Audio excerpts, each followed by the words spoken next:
Ini menunjukkan hilangnya kalau dalam bahasa agama itu furqon, yaitu kemampuan membedakan antara yang benar dan yang salah, antara yang hak dan yang batil, antara yang halal dan yang haram, antara yang hitam dan yang putih, antara yang dia itu membawa kebaikan dan yang membawa keburukan. Bismillahirrahmanirrahim. Assalamualaikum warahmatullahi wabarakatuh. Pemirsa Fokus yang dirahmati Allah Subhanahu wa taala, kembali kita bertemu dalam program Fokus to the Point. Kali ini kita akan membahas berita yang menggegerkan sekaligus menyedihkan bagi kita semua. Sejumlah siswa di dua sekolah tingkat SMA dan SMK di Pekanbaru disebut-sebut terindikasi LGBT. Bahkan para pelajar tersebut membuat komunitas atau grup yang diduga LGBT, bukan hanya tingkat SMA, SMP, tapi juga sekolah dasar, SD. Ada apa di tengah-tengah umat ini? Apa yang terjadi pada generasi muda kita? Untuk itu kita akan memperbincangkan masalah ini dengan Ustadz Ismail Yusanto.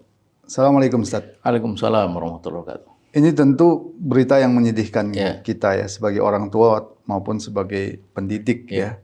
Bagaimana mungkin di negeri yang mayoritas Islam ini grup-grup seperti ini mungkin ini seperti gunung apa namanya? Gunung es ya, fenomena gunung es sampai tingkat SD. Apa yang Ustadz ingin komentari terhadap berita ini? Ya, baik. Bismillahirrahmanirrahim. Assalamualaikum warahmatullahi wabarakatuh. Yang pertama, ini adalah buah langsung dari ketidaktegasan kita. LGBT ini adalah sebuah fenomena perilaku yang dia cuma ada dua pilihan atau dua alternatif.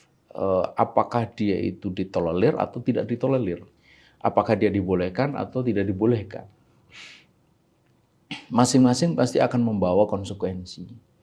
Sebab dia tidak mungkin sebagai sebuah fenomena perilaku itu dibolehkan sekaligus tidak dibolehkan. Itu tidak akan mungkin.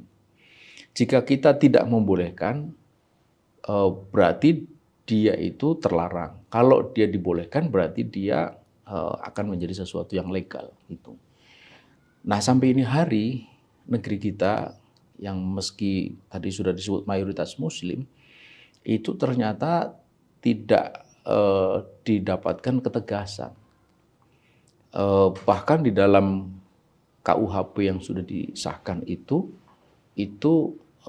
yang semula ada rencana untuk memidanakan LGBT, pada akhirnya tidak ada. Gitu. Artinya komunitas LGBT tahu bahwa perbuatan mereka itu tidak mempunyai konsekuensi hukum apapun dalam konteks pidana itu. Karena itu mereka merasa legal.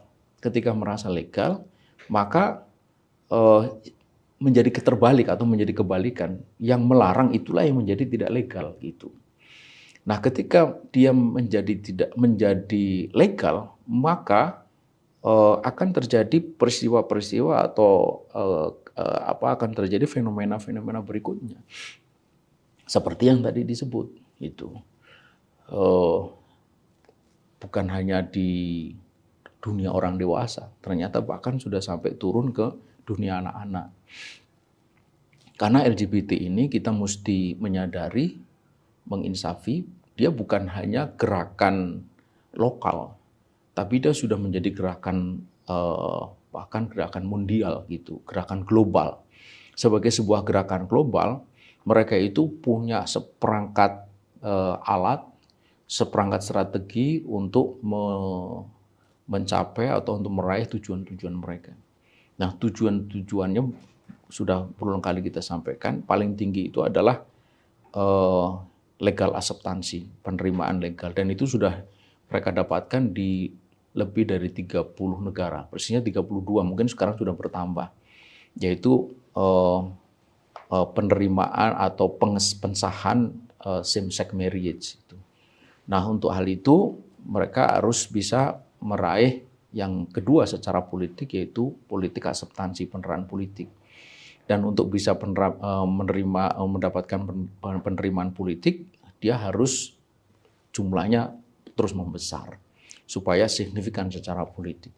Dan untuk bisa membesar, maka mereka terus melakukan kampanye. Kampanye untuk penerimaan sosial. Kampanye itu dalam bentuk apa? Dalam berbagai bentuk.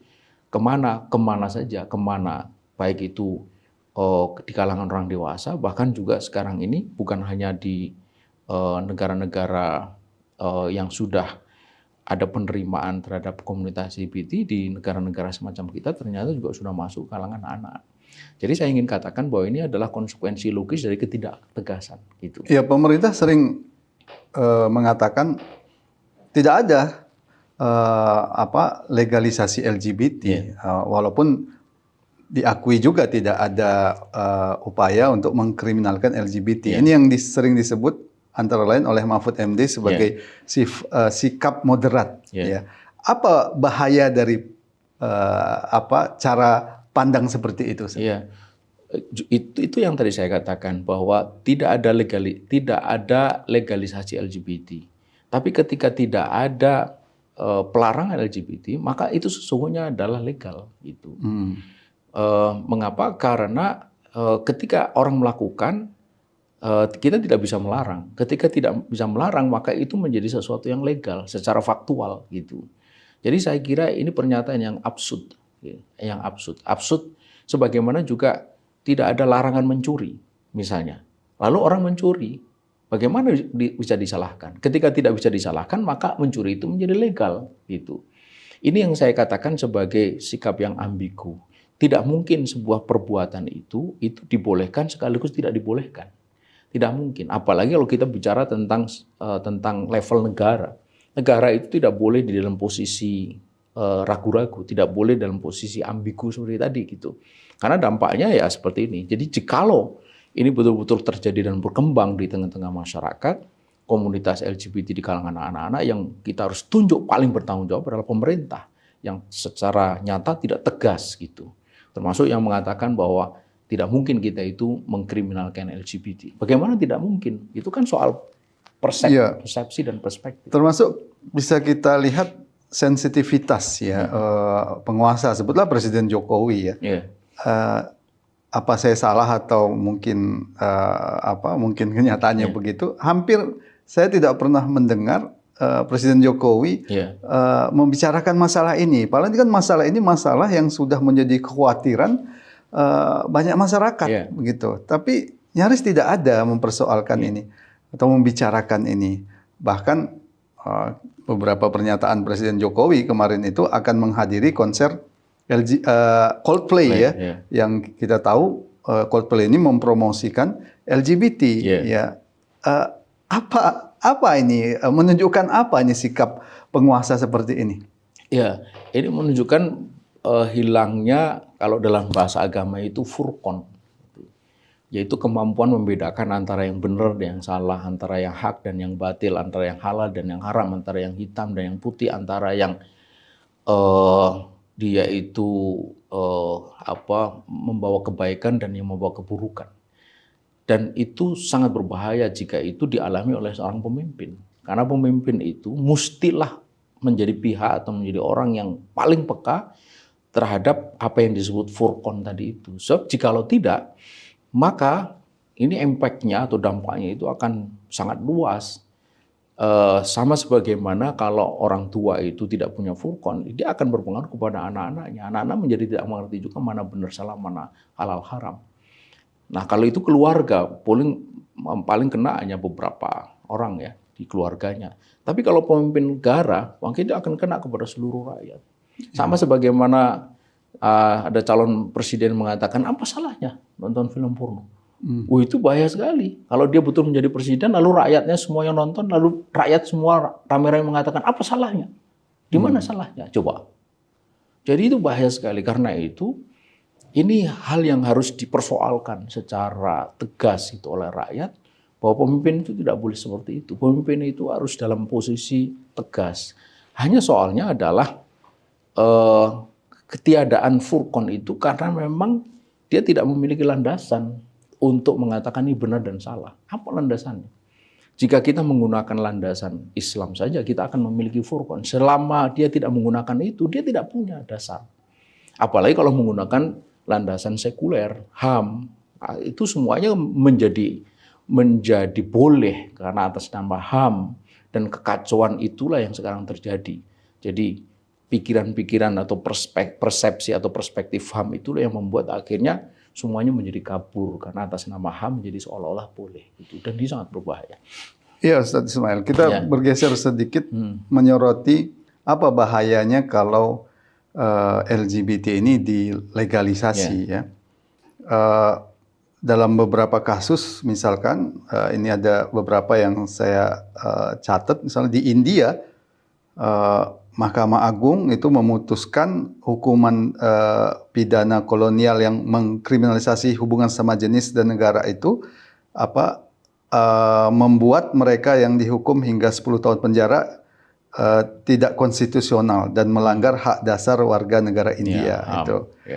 Kemudian juga ada demonstrasi ya, orang tua murid di salah satu kota di Amerika, Maryland. Mereka itu memprotes ya kebijakan yang menghilangkan otoritas orang tua untuk memilih anak-anak mereka keluar dari pelajaran yang mempromosikan LGBT. Nah, satu lagi ada video yang cukup viral ya, diduga ini terjadi di Jerman. Ada seorang anak yang kemudian dijemput paksa oleh petugas layanan ya perlindungan anak dan polisi karena orang tuanya yang Muslim mengajarkan sang anak bahwa homoseksual dan transgender itu tidak diterima dalam Islam atau haram. Bagaimana Ustadz melihat fenomena ini?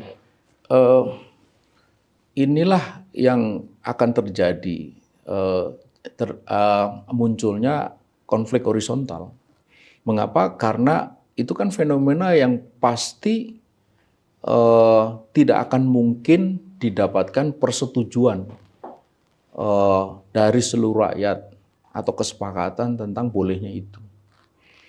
Di negara yang paling liberal sekalipun, seperti tadi dicontoh di Amerika, ternyata masih cukup banyak atau bahkan sangat banyak orang tua yang tidak rela anaknya itu terpengaruh oleh perilaku LGBT. Bahkan demonstrasi itu diikuti komunitas Muslim dan Kristen. Nah itu, jadi ini tidak akan selesai.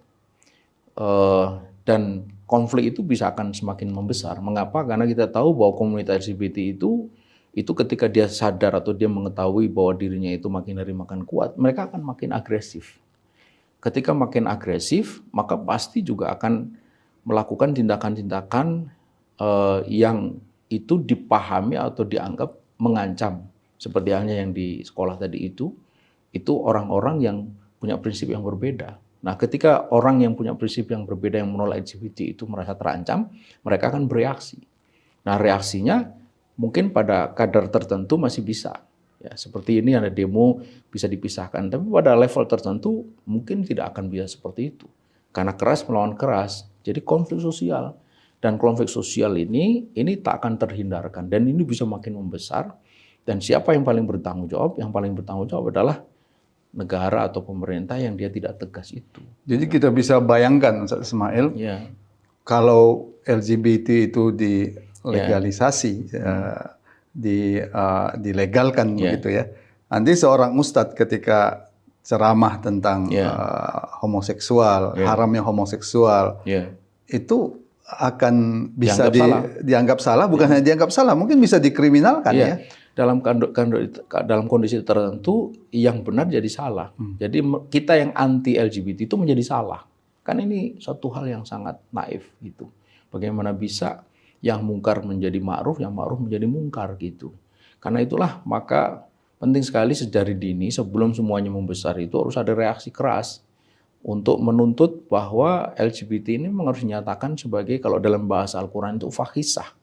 Dan fahisah itu pasti jarimah. Kalau jarimah itu pasti harus ada hukumannya gitu. Tanpa itu, maka ini cepat atau lambat pasti akan sampai pada titik yang mereka cita-citakan. Ingat, publik Amerika itu cukup keras, bahkan sangat keras melawan propaganda LGBT pada awalnya tahun 50-an.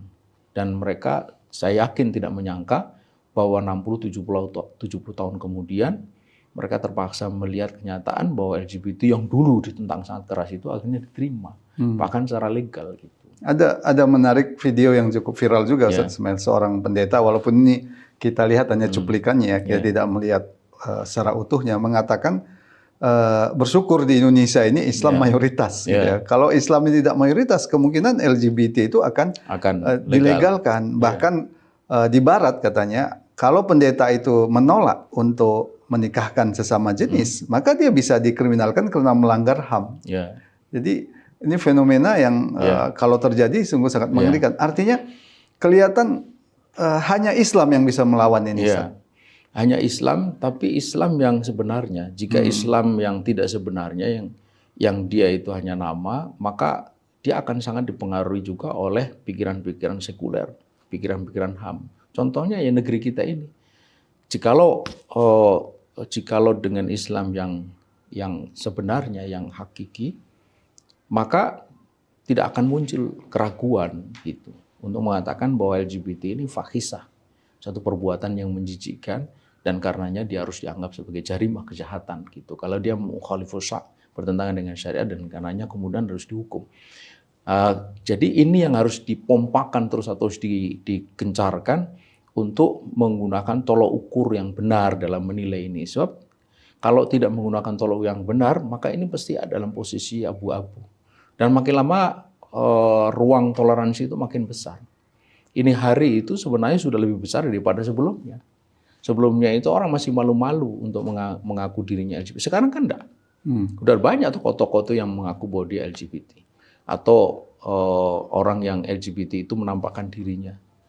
Dan jangan kaget jikalau suatu hari nanti akan ada secara diam-diam itu pernikahan sejenis dan segala macam gitu. Dan itu bukan tidak mungkin. Saya kira kita harus belajar dari publik Amerika tahun 50-an tadi sudah disebut menolak, tahun 2015 persisnya akhirnya mereka harus menerima secara legal. Karena itu peran ulama untuk bersuara itu sangat penting. Peran ulama, peran kelompok dakwah itu harus, dan yang paling penting tentu saja adalah peran pemimpin, termasuk para wakil rakyat itu harus menyuarakan. Ini negeri mayoritas Muslim yang merdeka disebut atas berkat rahmat Allah. Bagaimana kemudian mengingkari ketentuan-ketentuan Allah terkait dengan LGBT. Baik Ustaz Ismail, terima kasih atas berbagai wawasan yang sudah diberikan kepada pemirsa. Tentu ini akan memberikan kebaikan ya kepada seluruh umat. Amin. Demikian pemirsa yang dirahmati Allah Subhanahu wa taala, dalam Al-Qur'an Allah Subhanahu wa taala telah mengingatkan kita bahwa kalau kita jauh dari Al-Qur'an, jauh dari agama, maka kita akan ditimpakan dengan kehidupan yang sempit. Wa man a'rada an dzikri fa inna lahu ma'isatan danka. Dan inilah yang sangat kita khawatirkan ketika kemaksiatan merajalela, termasuk perilaku LGBT yang benar-benar jelas-jelas diharamkan oleh Allah Subhanahu wa taala merajalela. Dan diam terhadap ini oleh para ulama disebutkan bagaikan setan yang bisu. Semoga bermanfaat. Assalamualaikum warahmatullahi wabarakatuh. Waalaikumsalam warahmatullahi wabarakatuh.